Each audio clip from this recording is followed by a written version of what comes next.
হাসানের তরিকা যখন দিলেন তার আগে তাদের তো ছোট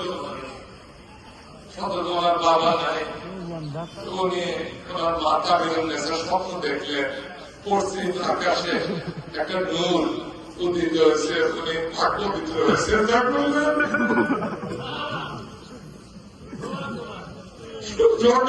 শুনতে পেলেন প্রতিবেশী মা বোনেরা বলতেছেন যে একজন কামেল মোকামেল পীর এসেছে সিনা ধুকুরিয়া গ্রামে, ওনার নাম হচ্ছে সৈয়দ হাসান আলী হুজুর পাক। উনি কাল বিলম্ব না করে ওনার পূর্ণ রত্নকে উত্তম ভাবে গোসল করে পবিত্র পাঠায় দিলেন। দাদা কিছু সঙ্গী সাথী নিয়ে ধুকুরিয়া ওখানে আসেন। সৈয়দ হাসান আলী হুজুর পাকে নুরানি জ্যোতিষময় চেহারা দেখে উনি তন্ময় হয়ে গেছেন, দাঁড়িয়ে আছেন। হঠাৎ করে সৈয়দ হাসান আলী হুজুর পাকে পবিত্র দৃষ্টি তাজওয়ানের মুখমণ্ডলের ভরে পতিত হল। উনি তৎক্ষণাৎ ডাকলেন, এই কপিটা মেরে পাশ আও। দাদা আমি তন্ময়ের মতন ওনার কাছে গেলাম। উনি বললেন যে आपका इरादा आपका मकसूद। दादान बोलें जन्नत।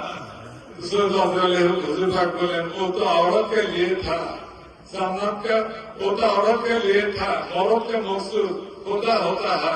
मैं तेरा को खुदा का वास्ते से दिएगा। এই থেকে শুরু হইল। আমি পাগলের মতন 17 দিন রইলাম দাদানের সঙ্গে পার্কিতে। 17 দিনের মধ্যে যেটা হইল, দাদা বললেন যে আমি দেখতেছি সবকিছু জেগে করতেছে আল্লাহ পাকে। কেননা